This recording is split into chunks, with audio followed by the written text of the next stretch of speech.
మన theories form చేసుకుంటాం, ఇలా అవ్వచ్చు, ఇది అవ్వచ్చు, వీళ్ళు విలన్ అవ్వచ్చు, వీళ్ళు విక్టిమ్ అవ్వచ్చు అని.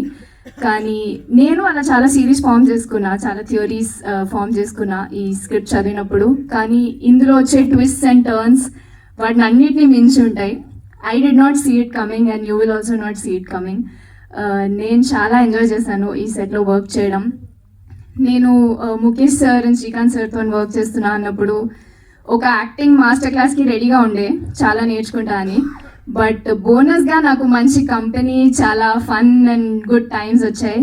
నాట్ జస్ట్ వాళ్ళతోని, స్నేహల్, సమీర్ సార్, అందరూ, ఎవ్రీ వన్ ఆన్ సెట్. మేము చాలా ప్రెషర్లో వర్క్ చేసినా చాలా హాయిగా జాలీగా పని చేసాము. So it's all very nice. And అంత ప్రెషర్లో కూడా సంతోష్ సార్, సూర్య సార్, రాజ్ కుమార్ సార్ ఆ స్ట్రెస్ని వీలైనంత వరకు మా వరకు రానికుండా, ఎక్కడ క్వాలిటీలో కాంప్రమైజ్ అవ్వకుండా, స్టోరీలో కాంప్రమైజ్ అవ్వకుండా చాలా హై క్వాలిటీ ప్రోడక్ట్ని తీశారు. అది మీరు ఆల్రెడీ చూశారు. So I'm very happy to be a part of this project. Veda లాంటి ఒక స్ట్రాంగ్ క్యారెక్టర్ని పోర్ట్రే చేయడం నాకు చాలా గర్వంగా ఉంది. ఈ ప్రాజెక్ట్ చేయడానికి సంతోషంగా ఉంది, లక్కీగా అనిపిస్తుంది. అవన్నీ కాకుండా I'm very proud to be a part of objection my lord.